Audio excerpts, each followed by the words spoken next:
जि गाननो मोजां मोनग्रा बर' आइजोफोर आरो हौवाफोरनि थाखाय मोनसे गोजोनथाव खौरां।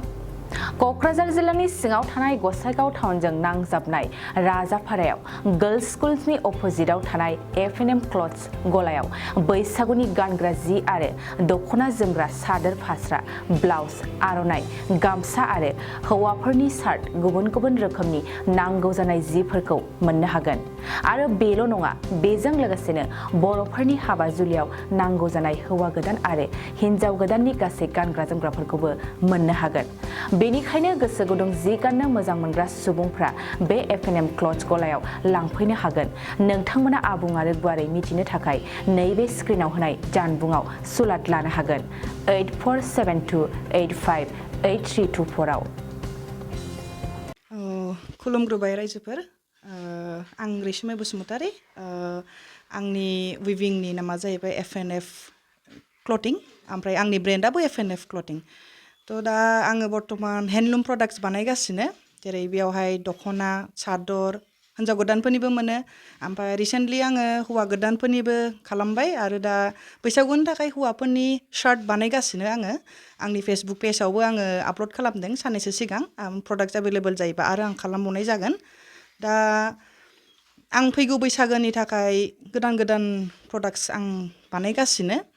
थ' नोंसोरो जुदि आंनि प्रडाक्टखौ मोजां मोननानै जुदि अनसायोबा आरो जुदि बायनो लुगैयोबा आंनि गलासिम फैनो हागोन, बा आंनि रिसेलार्स बुहुत थायो, जेरै क'क्राझार, उदालगुरि, बाक्सा, बेफोरावबो आंनि रिसेलार्स दङ। बेफोरनिफ्रायबो नोंसोर थांनानै डाइरेक्ट कालेक्ट खालामहैनो हागोन आरो आं फेसबुकाव आपडेट होयो आरो आंखौबो कल खालामनानै सोंहरनो हागोन।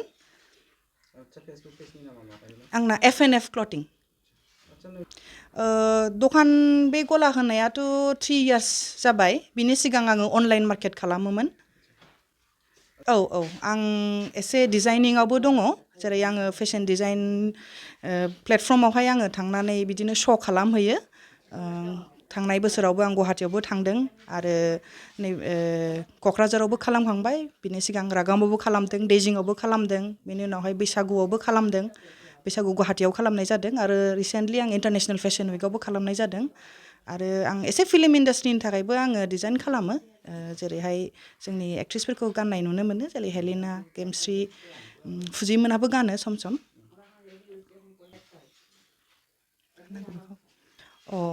जितु नोंसोरो जोंनि प्रडाक्टखौ इउज खालामखाबाय, आंथ' बे हेन्डलुम प्रडाक्टआवहाय फ्रायानो 2 yearsनि बारायानो जाबाय।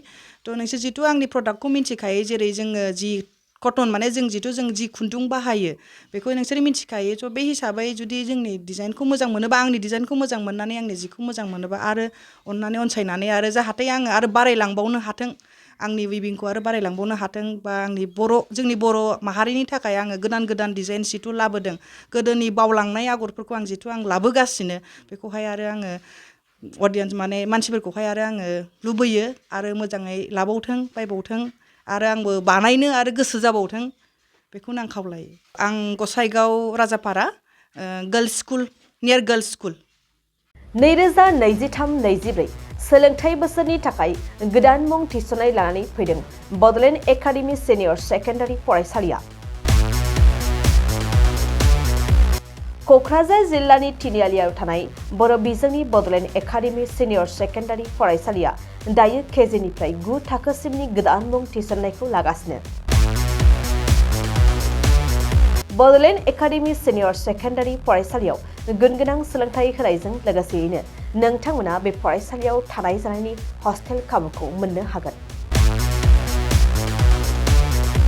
बेजों लोगोसेयैनो बे फरायसालियाव एक्सट्रा टिउसन आरो इंलिश स्पिकिं कर्सखौबो फरायसाफोरनो होनाय जायो।